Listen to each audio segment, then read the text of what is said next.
ஒரு நல்ல மாட்டுக்கு ஒரு சூடுன்னு தானே சொல்லுவாங்க.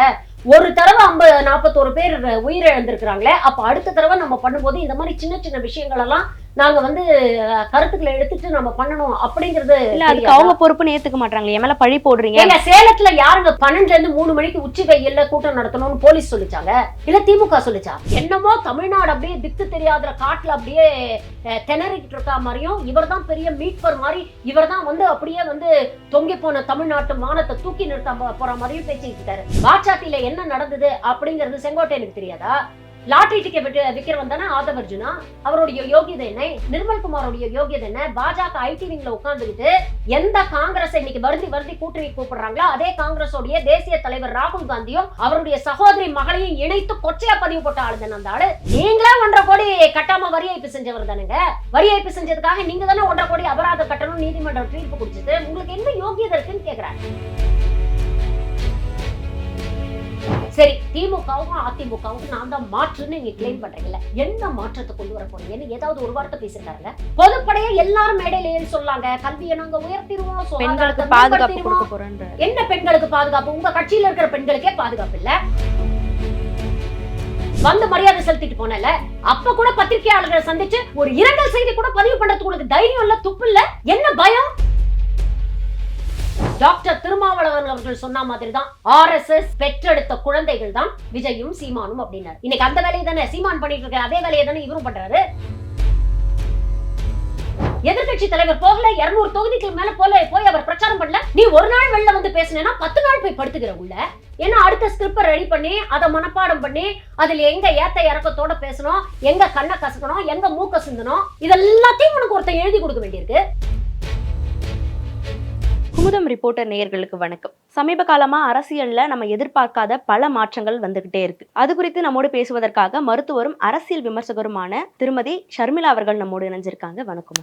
வணக்கம் தோழர். நலமா இருக்கீங்களா? நல்லா இருக்கேன், நீங்க எப்படி இருக்கீங்க? சூப்பரா இருக்கேன் மேம். நம்ம சமீபத்தில் பார்த்தீங்கன்னா நம்ம எதிர்பார்க்காத பல ட்விஸ்ட் எல்லாம் வந்து அரசியல் களத்தில் வந்து வந்துகிட்டே இருக்கு அப்படின்னு சொல்லலாம். இவங்க கூட்டணி இவங்களோட போவாங்களான்னு பார்த்தா அவங்க வந்து நம்ம எதிர்பார்க்காத இன்னொரு கட்சியோட போயிருக்காங்க. அந்த மாதிரி நிறைய இவங்களோட சேர்ந்து அவங்களும் வருவாங்க. கண்டிப்பா அந்த மாதிரி சொல்லுங்க.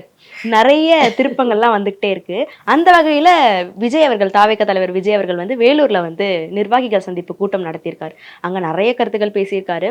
அந்த இடத்துல என்ன சொல்றாரு அப்படின்னா, நாங்க வந்து அனுமதி வாங்குறதுக்கு அதுக்கு முன்னாடி வந்து நிர்மல்குமார் ஒரு விஷயத்த பதிவு பண்றாரு.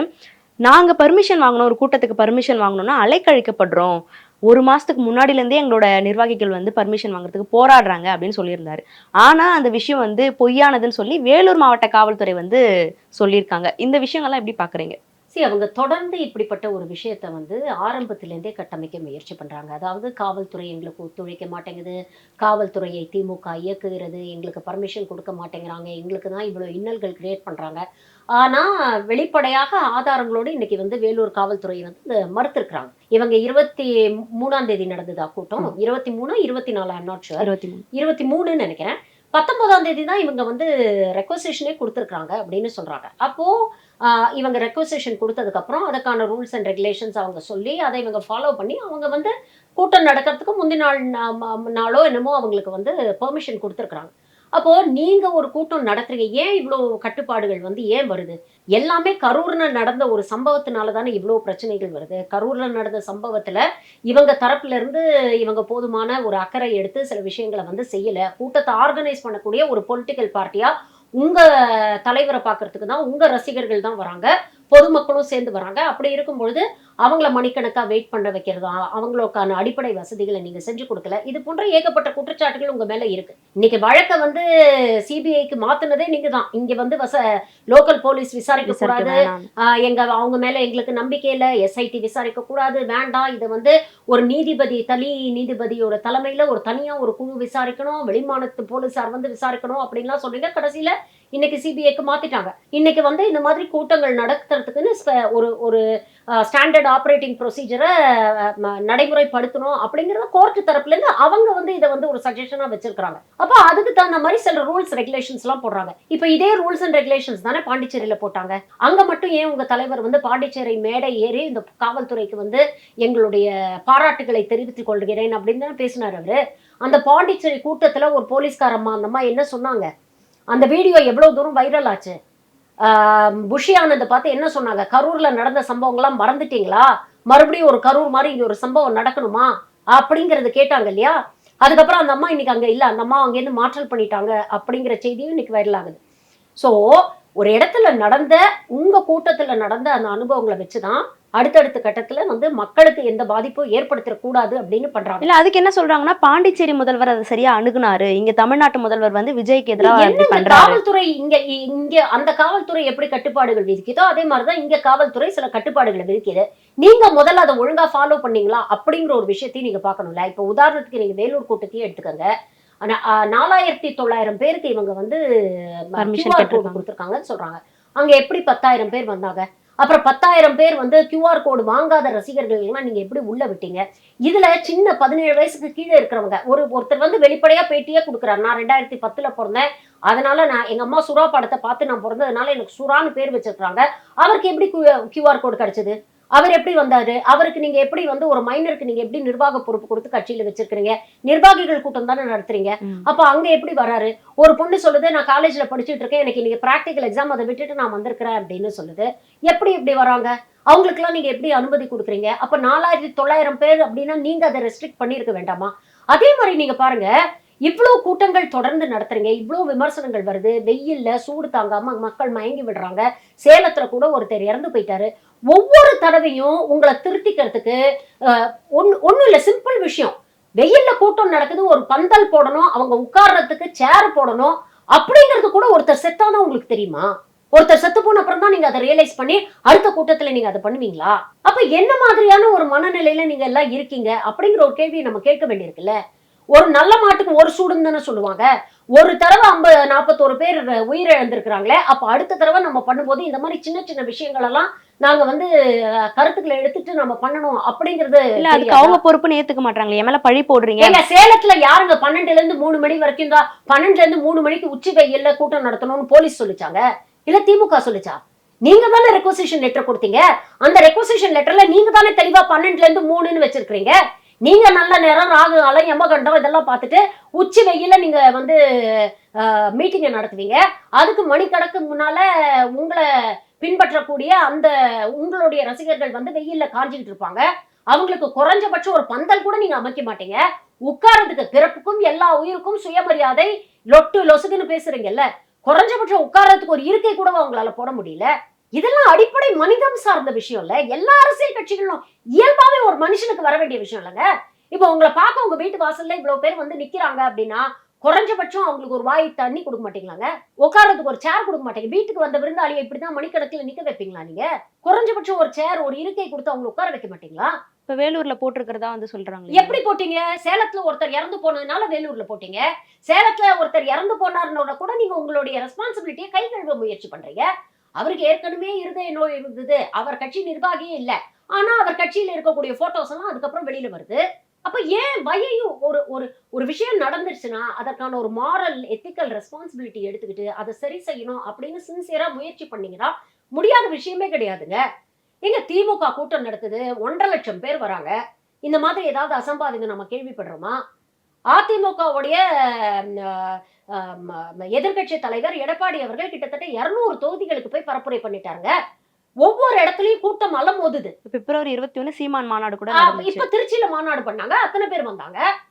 அங்கெல்லாம் இந்த மாதிரி நடக்குதா? ஏதாவது அசம்பாவிதம் நடக்குதா? ஏதாவது கேள்விப்படுறோமா?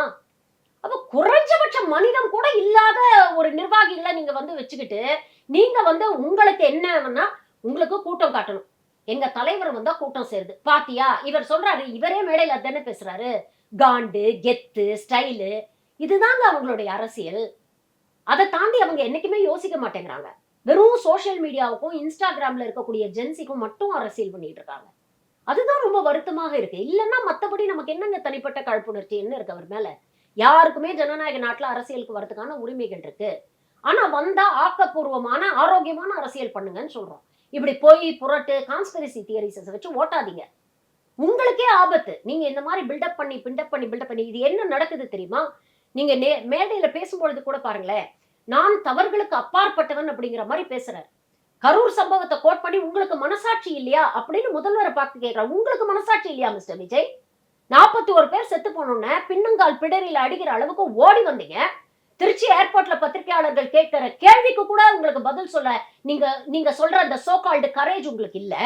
போய் 72 மணி நேரம் வீட்டுல பதுங்கி இருந்தீங்க. அதுக்கப்புறம் ஒரு வீடியோ போடுறீங்க. குறைஞ்சபட்சம் அந்த வீடியோலயாவது தவறு நடந்து போச்சு, இதற்கு நான் வருத்தப்படுகிறேன் ஒரு விஷயம் அவர் பதிவு பண்ணாரா? உங்களுக்கு ஏதாவது பழி வாங்கணும்னு நினைச்சீங்கன்னா என்ன பழி வாங்குங்க, என் ரசிகர்களை எதுவும் பண்ணாதீங்க. என்ன பேச்சு இது? அப்ப என்ன நீங்க நான் தவறுகளுக்கு அப்பாற்பட்டவன், நான் உங்களை இந்த தமிழ்நாடு என்னங்க அப்படியே துவண்டு போயிடுச்சா தமிழ்நாடு? 60 வருஷத்துல இரு பெரும் திராவிட கட்சிகளும் தமிழ்நாட்டை வளர்த்தி தான் இருக்கிறாங்க. தமிழ்நாடு ஒன்றும் குறைஞ்சு போயிடல. இன்னைக்கு இந்தியாவில் இருக்கக்கூடிய மாநிலங்கள்ல முன்னணி மாநிலமாக தமிழ்நாடு இருக்கு. அதுக்கு கிரெடிட் டிஎம்கேவுக்கும் போகும், ஏடிஎம்கேவுக்கும் போகும். என்னமோ தமிழ்நாடு அப்படியே திக்கு தெரியாத காட்டுல அப்படியே திணறிக்கிட்டு இருக்கா மாதிரியும், இவர் தான் பெரிய மீட்பர் மாதிரி, இவர் தான் அப்படியே தொங்கி போன தமிழ்நாட்டு மானத்தை தூக்கி நிறுத்த போற மாதிரியும் பேசிட்டு இருக்காரு. இல்ல எல்லா திராவிட மோடி பேசுற வார்த்தைங்க. இவர் சொல்றாருல, ஊழலுக்கு எதிர்ப்பு, நான் ஊழலை எதிர்க்கிறேன், நானும் ஊழல் செய்ய மாட்டேன், என்னை சார்ந்தவரும் ஊழல் செய்ய மாட்டாங்கன்னு. சுத்தி வர இருக்கிறவங்க எல்லாம் யாரு? அவங்களுடைய ப்ரொஃபைல் எல்லாம் என்ன? வாச்சாத்தில என்ன நடந்தது அப்படிங்கிறது செங்கோட்டையனுக்கு தெரியாதா? லாட்டரி டிக்கெட் விக்கிறவன் தானே ஆதவர்ஜுனா? அவருடைய யோகியதை என்ன? நிர்மல்குமாரோடைய யோகியதை என்ன? பாஜக ஐடி விங்ல உட்கார்ந்துகிட்டு எந்த காங்கிரஸ் இன்னைக்கு வருந்தி கூட்டணி கூப்பிடுறாங்களோ அதே காங்கிரஸோடைய தேசிய தலைவர் ராகுல் காந்தியும் அவருடைய சகோதரி மகளையும் இணைத்து கொச்சையா பதிவு போட்ட ஆளுதான் அந்த ஆளு. இன்னைக்கு பிஜேபியில இருந்து ஏடிஎம்கே ஏடிஎம்கேல இருந்து தாவி இருக்கிறாரு. ஜேபிஆர் கல்லூரி அவங்க மரியாவா அவங்க பேரு? அந்த அம்மாவுடைய யோகியதை என்ன? 350 கோடி வரி ஏய்ப்பு செஞ்சவங்க தானே அவங்க. நீங்களே 1.5 கோடி கட்டாம வரி ஏய்ப்பு செஞ்சவர் தானுங்க. வரி ஏய்ப்பு செஞ்சதுக்காக நீங்க தானே 1.5 கோடி அபராதம் கட்டணும் நீதிமன்றம் தீர்ப்பு குடிச்சது. உங்களுக்கு என்ன யோகியதை இருக்குன்னு கேக்குறாரு. இது மோடி பேசுற மாதிரி தான். மோடி இப்படிதான் பேசினாரு. நான் காவுங்கா, நான் கானே தூங்கா, நானும் சாப்பிட மாட்டேன், அடுத்தவங்களையே சாப்பிட விட மாட்டேன்னு. இன்னைக்கு என்ன நடந்துட்டு இருக்கு? பிஎம் கேர்ஸ் ஃபண்ட்ல எவ்வளவு நிதி திரட்டினீங்க அப்படின்னு சொன்னா அதுக்கு பதில் சொல்ல மாட்டேங்கிறாங்க. தேர்தல் பத்திரம் மூலமா நல்லா கல்லா கட்டிட்டாங்க. இன்னைக்கு திட்டங்களுக்கு ஒரு இன்ஃப்ராஸ்ட்ரக்சர்ல ஊழல் 7.5 லட்சம் கோடிக்கு ஊழல் நடந்திருக்குன்னு சிஏஜி ரிப்போர்ட் சொல்லுது. இப்ப நீங்க பேசுற இந்த தூய அரசியல்ங்கிறது அப்படிதானே இருக்கு. தூய்மைன்னு சொல்லிக்கிறதுக்கு உங்களுக்கு என்ன முதல்ல தகுதி இருக்கு அப்படிங்கிற கேள்வி தானே நம்ம கேட்கணும். கிட்டத்தட்ட ஒரு குட்டி மோடி மாதிரி தானே பேசுறாரு. இவர் பேசக்கூடிய அரசியல் மிகவும் ஆபத்தான ஒரு அரசியல். நீங்க பாருங்க, விக்கிரவாண்டியில ஆரம்பிச்சு வேலூர் வரைக்கும் எத்தனையோ மேடைகள்ல விஜய் பேசியிருக்கிறார். ஏதாவது ஒரு மேடையில சரி திமுகவும் அதிமுகவும் நான் தான் மாற்றுன்னு நீங்க கிளைம் பண்றீங்கல்ல, என்ன மாற்றத்தை கொண்டு வர போறீங்கன்னு ஏதாவது ஒரு வார்த்தை பேசியிருக்காருங்க? ஏதாவது ஒரு ப்ளூ பிரிண்ட் அதுக்காக நாங்க இதை வச்சிருக்கிறோம் அப்படின்னு ஏதாவது பேசுறாரா? பொதுப்படையா எல்லாரும் மேடையில ஏறி சொல்லாங்க, கல்வியை நாங்க உயர்த்திடுவோம், பெண்களுக்கு பாதுகாப்பு கொடுக்க போறோம். என்ன பெண்களுக்கு பாதுகாப்பு? உங்க கட்சியில இருக்கிற பெண்களுக்கே பாதுகாப்பு இல்ல. கொள்கை பரப்பு செயலாளர்னு முதல்ல விக்கிரவாண்டி மாநாட்டுல ஒரு முஸ்லிம் அம்மாவை நிறுத்தினார்ல மேடையில, அவர் பேரு மறந்து போச்சு எனக்கு. அந்த அம்மா இன்னைக்கு இருக்கா கட்சியில? அவங்களை ஏதாவது ஒரு மேடையில உங்களால பார்க்க முடியுதா? உங்க வீட்டு வாசல்ல உங்க கட்சி நிர்வாகி அனிதா ஆக்னல் அவங்களுடைய உரிமைக்காக போராடினாங்களே, குறைஞ்சபட்சம் அந்த வண்டியில இருந்து இறங்கி அந்த அம்மா கிட்ட என்னமா உனக்கு பிரச்சனை அப்படின்னு கேட்க முடிஞ்சுதா உன்னால? அந்த அம்மா சூசைட் அட்டெம்ப்ட் பண்ணி ஹாஸ்பிட்டல்ல இருந்தாங்களே, குறைஞ்சபட்சம் போய் பார்க்க முடிஞ்சுதா உன்னால? இல்ல ஒரு போன் பண்ணியாவது விசாரிச்சியா? கிளம்பி மலேசியாவுக்கு போனேன்ல ஆடியோ லான்ச்சுக்கு. உங்க கட்சியை சேர்ந்தவர்கள் தினம் தினம் சோசியல் மீடியால ஸ்பேஸ்ன்ற பேர்ல அவர்களை விமர்சிக்கக்கூடிய அத்தனை பெண்களையும் அசிங்கமா வர்க்கணத்தை வாந்தி எடுத்துட்டு இருக்காங்க. ஏதாவது கண்டனம் தெரிவிச்சீங்களா? ஏதாவது கண்டிச்சீங்களா? ஏதாவது பேசுனீங்களா? உங்க கட்சியில இருக்க பெண்களுக்கே பாதுகாப்பு இல்ல. உங்களை யாரும் விமர்சனம் கூடாது, யாரும் விமர்சனம் பண்ணக்கூடாது. நாங்கள் விமர்சனத்துக்கு அப்பாற்பட்டவர். எங்களை விமர்சனம் பண்ணா நாங்க அசிங்கமா திட்டுவோம். இல்ல அவரை அவதூறு பரப்புனா அது தமிழ்நாட்டு மக்கள் அவதூறு பரப்புறதுன்னு அவரே ஸ்டேஜ்ல சொல்றாரு. நீங்க என்ன பண்ணிட்டீங்க தமிழ்நாடு மக்களுக்கு? ஒரு பெரியார் கிளைம் பண்ணலாம், நான் தான் தமிழ்நாடு தான் நானும் பெரியார் கிளைம் பண்ணலாம். ஏன்னா இன்னைக்கும் பெரியாரை தவிர்த்தோ இல்ல பெரியாரை எதிர்த்தோ இங்க அரசியல் இல்ல அப்படிங்கிற மாதிரி தான் அரசியல் களம் இருக்கு. அவர் கிளைம் பண்ணலாம், பேரறிஞர் அண்ணா கிளைம் பண்ணலாம். இன்னைக்கு தமிழ்நாடுங்கிற பேரே இன்னைக்கு அவர் வந்ததுனாலதான் இருக்கு. அவர் கிளைம் பண்ணலாம். என்னைக்கு வரைக்கும் இங்க தமிழ்நாடு அரசியல் களத்துல மாநில உரிமை பேசுறோமோ, மாநில சுயாட்சிகள் பேசுறோமோ, மக்களாட்சி நம்ம பேசுறோமோ, அது வரைக்கும் அண்ணாதுரை தான் இங்க ஆட்சியில இருக்கிறாரு அப்படின்னு அவர் பேசியிருக்கிறார். அவர் சொல்லலாம், அவர் கிளைம் பண்ணலாம். முத்தமிழர் டாக்டர் கலைஞர் கிளைம் பண்ணலாம், the architect of modern Tamil Nadu. நீ என்ன பண்ணிட்ட தமிழ்நாடுக்கு? நீ கிளைம் பண்ற, என்ன சாதிச்சிருக்க? நீ என்ன பண்ணிட்ட? நீ தமிழ்நாடு மக்களுக்கு ஏதாவது ஒண்ணு ஆக்கப்பூர்வமா சொல்லி பார்க்கலாம். இது என்ன தெரியுமா? கோழைத்தனம், எஸ்கேபிசம். தமிழ்நாட்டு மக்கள் பின்னால போய் ஒளிஞ்சுக்கிறது. நான் கிராமங்கள் தோறும் போய் எல்லா மக்களையும் போய் எப்ப போவீங்க? சிஎம்மா நீங்க எலக்ட் பண்ணி என்ன சேர்ல உட்கார வைங்க, அப்புறம் நான் போறேன். நீ ஒண்ணுமே பண்ணாத போதே பனையூர்லயே படுத்துக்கிட்டு இருக்க, வெளியிலேயே வர மாட்டேங்கிற. எப்ப போவ நீ? சிஎம் ஆனதுக்கு அப்புறம் நீ வந்து கிராமமா போவியா? சிஎம்க்கு வேற வேலையே கிடையாதா? அப்ப என்ன ஓட்டு போட்டு எனக்கு அதிகாரத்தை கொடுத்தீங்கன்னா நான் உங்களை வந்து பாப்பாது என்ன பேச்சது? இல்ல அதுக்கு வந்து நிறைய கெடுபிடிகள் போடுறாங்க, நான் வெளியே வர்றதுக்கு, நான் ஏன் ஒரு இன்னைக்கு இடத்துக்கு வந்தார்ல, செல்றதுக்கு, இன்னைக்கு நல்லக்கண்ணு அவர்களுடைய இதுக்கு வந்து இடங்களுக்கு. இறுதி மரியாதை செலுத்த வந்தார்ல, என்ன பாதுகாப்பு போட்டாங்களா? என்ன தடங்கள் போட்டாங்களா? என்ன பின்னாலே அப்படியே ரசிகர் கூட்டம் ஓடி வந்துச்சு அவங்க வண்டி பின்னால வந்து மரியாதை செலுத்திட்டு போனல. அப்ப கூட பத்திரிகையாளர்களை சந்திச்சு ஒரு இரங்கல் செய்தி கூட பதிவு பண்றதுக்கு உனக்கு தைரியம் இல்ல, துப்பு இல்ல, என்ன பயம்? என்ன கேட்க போறாங்க? ஒரு இரங்கல் நடந்திருக்க இடத்துல பத்திரிகையாளர் ஏதாவது கேட்பாங்களா? குறைஞ்சபட்சம் ஒரு இரங்கல் செய்தி பதிவு பண்றதுக்கு கூட உனக்கு தைரியம் இல்ல, திராணி இல்ல. நீ என்ன பண்ணிட்ட? அவர் ஒரு வீரமான சிறுவன் போய் காளைய வந்து அரசியல் களத்தை அடக்கிறதா வந்து செய்தி, அந்த கதையெல்லாம் வேற சொல்றாரு மேம். ஜல்லிக்கட்டு புல்லுக்கட்டு எனக்கு கேவலமா இருக்குங்க. தமிழ்நாடு ஜல்லிக்கட்டு காளைன்னு வச்சுப்போமே, இன்னைக்கு தமிழ்நாட்டுக்கு இருக்கக்கூடிய பிரச்சனைகள் என்னங்க? ஒரு புல்லுக்கட்டை கொடுக்கறதுனால தீர்க்கக்கூடிய பிரச்சனைகளா இன்னைக்கு தமிழ்நாட்டுக்கு இருக்கு? இப்ப அவர் என்ன சொன்ன கதை புரிதல் வந்து அவருக்கு? என்ன புரிதலோட பேசுறாரு? தமிழ்நாட்டு வர்சஸ் என்டிஏன்னு என்ன சொல்றீங்க? நீங்க டெல்லியில போய் நிக்க போறீங்க தேர்தல்னு கேக்குறாரு. உனக்கு என்ன புரிதல் இருக்கு? மாநில சுயாட்சினா என்னன்னு தெரியுமா? கூட்டாட்சி தத்துவம்னா என்னன்னு தெரியுமா? பெடரலிசம்னா என்னன்னு தெரியுமா? இன்னைக்கு தமிழ்நாட்டுல இருக்கக்கூடிய முக்கால்வாசி பிரச்சனைக்கு யாருங்க காரணம்? கல்விக்கு நிதி கொடுக்க மாட்டேங்கிறாங்க, ஜல்ஜீவன் திட்டத்துக்கு நிதி கொடுக்க மாட்டேங்கிறாங்க, மெட்ரோ ரயில் கொடுக்கறதுக்கு நிதி கொடுக்க மாட்டேங்கிறாங்க. தமிழ்நாட்டுக்கு வர வேண்டிய வளர்ச்சியை யார் தடுத்து நிறுத்தாங்க? அதான் கொள்கை எதிரி சொல்லியிருக்கோமே அப்படிங்கிறாரு. கொள்கை எதிரி எதிர்த்து ஏதாவது ஒரு வார்த்தை பேசிருக்கீங்களா நீங்க? கொள்கை எதிரியை பத்தி வேலூர்ல ஏதாவது ஒரு வார்த்தை பேசினாரா? சிறுபான்மை மக்களுக்கு நான் பாதுகாவலன் அப்படின்னு அண்ணாவை கோட் பண்ண தெரியுதுல்ல. அதே அண்ணா தானே மாநில சுயாட்சிக்காக நின்னாருங்க, மாநில உரிமைகளுக்காக நின்னாருங்க. இல்ல அவர் என்ன சொல்றாருன்னா, முதல்ல தமிழ்நாட்டுல இருக்கிற டிஎம்கே தான் தீய சக்தி, அதை ஒழிச்சிட்டு தான் நான் வந்து இது இதை எஸ்கேபிசம். பேசுவேன். இது என்ன தெரியுமா? இது அயோக்கியத்தனமான அரசியல். இன்னைக்கு தமிழ்நாட்டுல இருக்கக்கூடிய முக்காவாசி பிரச்சனைகளுக்கு காரணம் ஒன்றிய அரசு. அந்த ஒன்றிய அரசை நான் எதிர்க்க மாட்டேன், அவங்க களத்திலே இல்லைன்ட்டு அவங்களுடைய பாசிச அரசியல் நீர்த்து போக செய்ய மக்களோட அட்டென்ஷனை டைவர்ட் பண்ணுவேன்னா டாக்டர் திருமாவளவன் அவர்கள் சொன்ன மாதிரி தான் ஆர்எஸ்எஸ் பெற்றெடுத்த குழந்தைகள் தான் விஜயும் சீமானும் அப்படின்னாரு. இன்னைக்கு அந்த வேலையை தானே சீமான் பண்ணிட்டு இருக்க, அதே வேலையை தானே இவரும் பண்றாரு. மடைமாற்றம் செய்ய முயற்சி பண்றாருல, நீர்த்து போக செய்ய முயற்சி பண்றாருல. அவங்க களத்திலேயே இல்லைன்னு சொல்லுவீங்க? அது எப்படி நீங்க களத்துல இல்லைன்னு சொல்லி ஒதுக்குவீங்க? இன்னைக்கு இருக்கக்கூடிய முக்காவாசி பிரச்சனைகளுக்கு அவங்க தானே காரணம். ஒரு கீழடியில தமிழர்களுடைய பாரம்பரியம் அவ்வளவு தூரம் வந்து எடுத்து சொல்றாங்க ஆய்வாளர்கள், உலக அரங்குகள்ல பேசிக்கிட்டு இருக்கிறாங்க. இந்த நிமிஷம் வரைக்கும் அதை அக்னாலேஜ் பண்ணி அதுக்கு நாம ஏதாவது பண்ணணும்னு நினைச்சாரோ மோடியோ இல்ல ஒன்றிய அரசோ?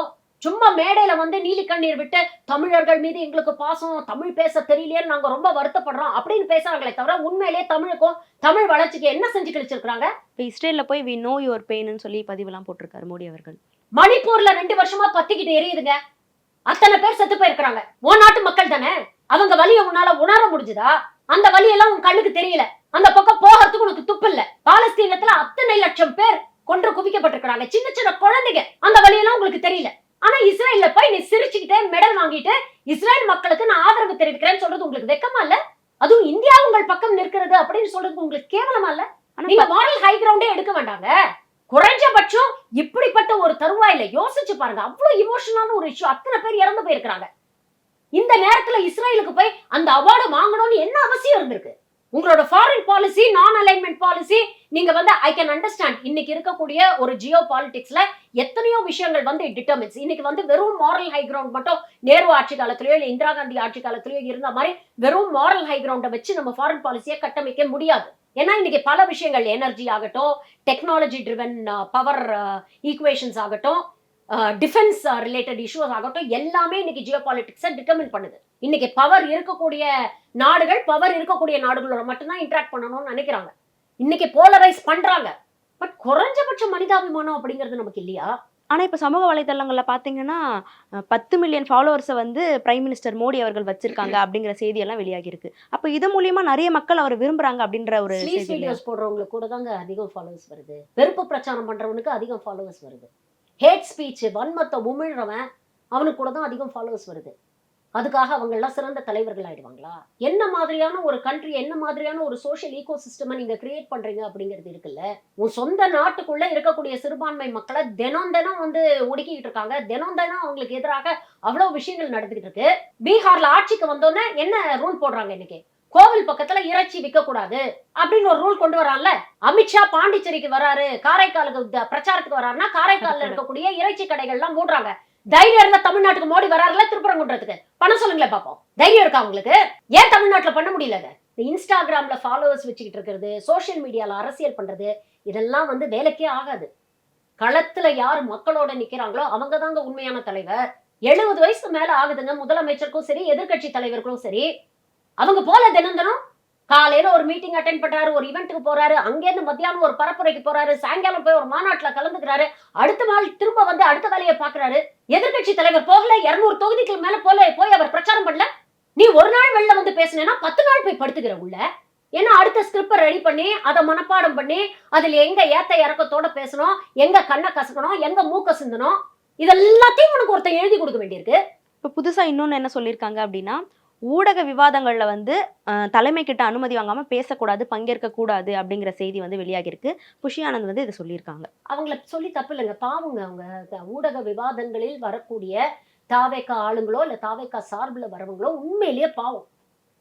ஏன்னா இப்ப திமுக சார்புல இருந்து யாராவது ஒரு பேச்சாளர் வராங்க, இல்ல அதிமுக சார்புல இருந்து யாராவது பேச்சாளர் வராங்கன்னா குறைஞ்சபட்சம் அவங்களுடைய கட்சியுடைய வரலாறு அவங்களுக்கு தெரிஞ்சிருக்கும். இதுக்கு முன்னால ஆட்சியில் இருக்கும்போது என்னென்ன நலத்திட்டங்கள் செஞ்சிருக்கிறாங்க, இனிமேல் வந்தா என்ன செய்ய போறாங்க.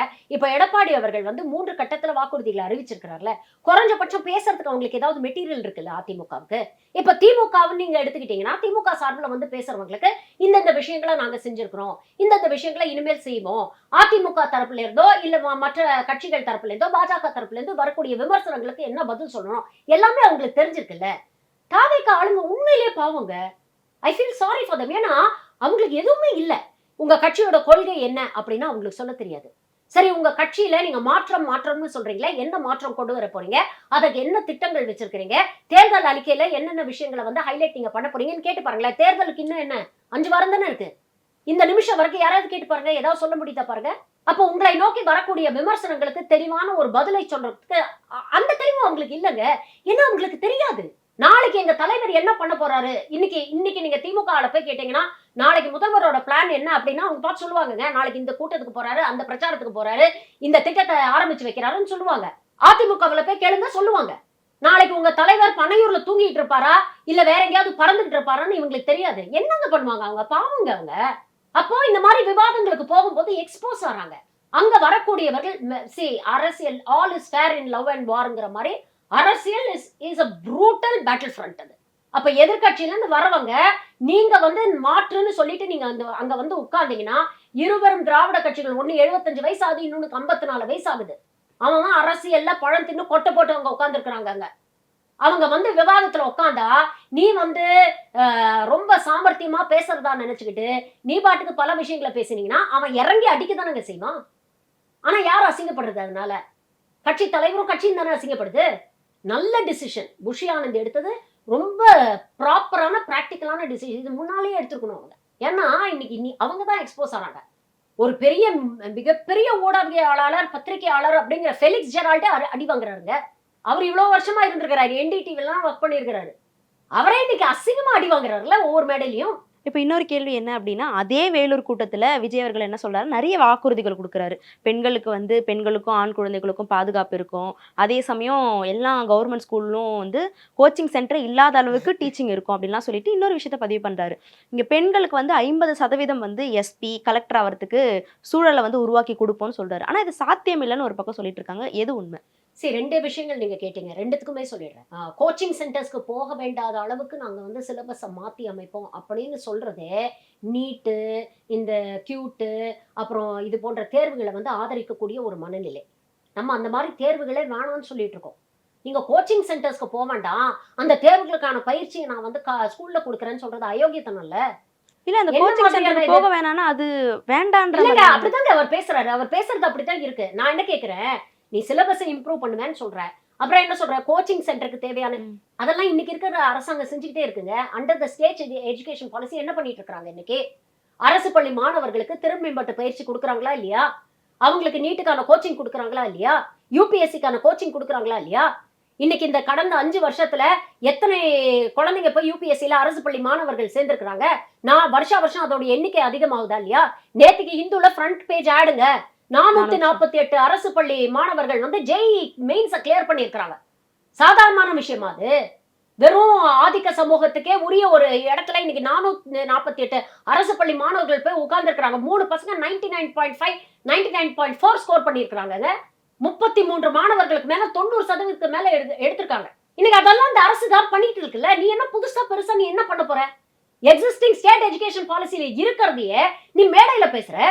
அத கூட தெரியாத ஒரு ஒரு கூட்டம் தான் உங்களை வந்து ஃபாலோ பண்ணிட்டு இருக்கு. தற்கூரின்னு சொன்னா இவங்களுக்குலாம் கோவம் வருது. ஆச்சரியக்குறின்னே சொல்லுவோம். அதெல்லாம் புரியாத ஆச்சரியக்குறிகள் தான் இவருக்கு வந்து ஓஹோ ஆஹான்னு அப்படியே பாராட்டு பத்திரம் வாசிச்சுட்டு இருக்காங்க. யூபிஎஸ்சி எக்ஸாம்ஸ் வந்து யார் நடத்துறா? ஒன்றிய அரசு தானே நடத்துது. ஐஏஎஸ் ஐபிஎஸ் எக்ஸாம்ஸ் எல்லாம் ஒன்றிய அரசு தானே நடத்துது. அப்ப அவங்களுக்கான போஸ்டிங்ஸ் யாரு போடுறா? ஒன்றிய அரசு தானே போடுது. நீ எப்படி அதுல 50% நீ எப்படி கொண்டு வருவ? முதல்ல அதுல வந்து பெண்களுடைய எண்ணிக்கையே நீங்க பாத்தீங்கன்னா 15 to 20% தான் இருக்கு. அப்படி போகக்கூடிய பெண்கள் முதல்ல தமிழ்நாடு ஆப்ஷனை எடுத்து இங்க வரணும். அதுக்கப்புறம் நீ வந்து அதை நடைமுறைப்படுத்தணும். இதெல்லாம் பிராக்டிகலி பாசிபிளா? நீங்க யோசிச்சு பாருங்களேன். இதெல்லாம் ஒரு வாக்குறுதியா? இதெல்லாம் எவ்வளவு அபத்தமா இருக்குல்ல இதெல்லாம். ஒரு பக்கம் நீங்க என்ன பேசுறீங்க? இருக்கிற அடிப்படை கட்டமைப்பே சரியில்லை, முதல்ல அதெல்லாம் சரி பண்ணணும் அப்படின்னு சொல்றீங்க. இன்னொரு பக்கம் இந்த மாதிரி அபத்தமான வாக்குறுதிகள் கொடுக்குறீங்க. அப்ப உங்களுக்கு அரசியல் தெளிவில்லை, உங்களுக்கு அரசியல் அறிவு இல்ல, உங்களுக்கு அரசியல் புரிதல் இல்ல அப்படின்னு தானே சொல்லணும். அத சொன்னா கோவம் வருது. என்ன இன்சல்ட் பண்ணா தமிழ்நாட்டையே இன்சல்ட் பண்ற மாதிரி தமிழ்நாட்டு பின்னால போய் ஒளிஞ்சுக்கிறீங்க. தமிழ்நாட்டு மக்களுக்கு பின்னால போய் ஒளிஞ்சுக்கிறீங்க. தமிழக தேர்தல் களம் 2026. யாருடன் யார் கூட்டணி? வெல்ல போகும் அணி எது? பரபரப்பான அரசியல் செய்திகளை உடனுக்குடன் வழங்குகிறோம். உங்கள் குமுதம் நியூஸ் 24/7 லிங்க் டிஸ்கிரிப்ஷனில்.